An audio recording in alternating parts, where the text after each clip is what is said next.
So as a Warhammer fan, I mean, I started playing Warhammer, the RPG, back in the 80s. So I've been painting figures for many, many, many years.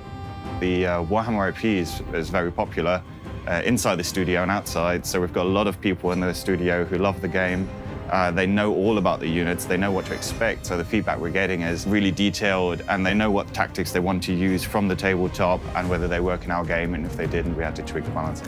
What Warhammer adds is a huge amount more variety.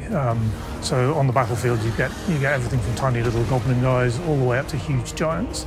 You get weird and wonderful war machines, and the other extra dimension is magic.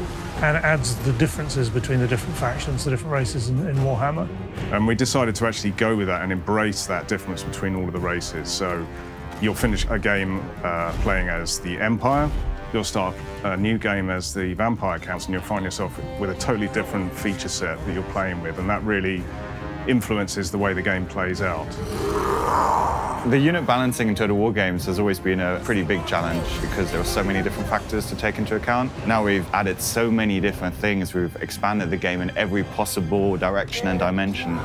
Warhammer for us is really known for crazy units, crazy rules, crazy abilities. Obviously for the AI, that causes us a whole new set of problems that we have to think about, because if the player uses that unit differently, the AI is going to have to use it differently. So we had to teach the AI, well, how do I use this unit against this unit?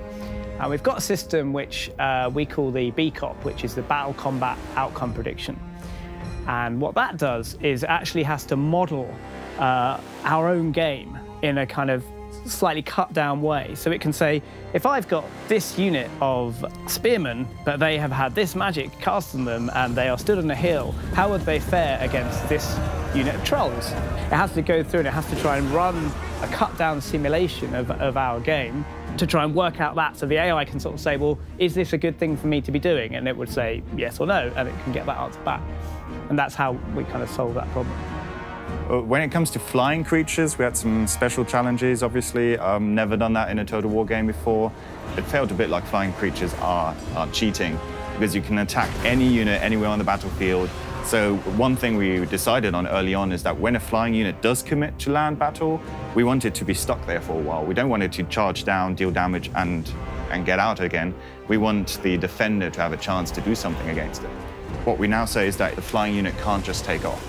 You can imagine it like a dragon needs a bit of space to flap its wings and to take off. So as long as it's in combat, it can't do that, which gives the defender the chance just stay in combat, pin it down, and now suddenly using flying units becomes really risky. We had these like comedy problems where you'd have this huge giant, but every man is targeting this position exactly in his chest. And although there's inaccuracy applied, you basically get these poor giants with like 1,000 arrows all fired into their chest. So there's little things like that that you just didn't even think about. They're like, oh, we're going to have to rethink the way that works.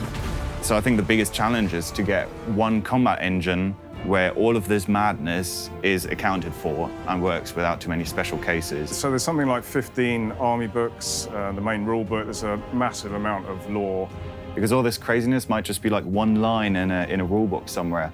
And for us, that one line could be weeks or months of work. There's so much there that there's infinite opportunity to find storytelling opportunities, link that into features within the game, come up with new features and so on. So it's actually been anything but a straitjacket.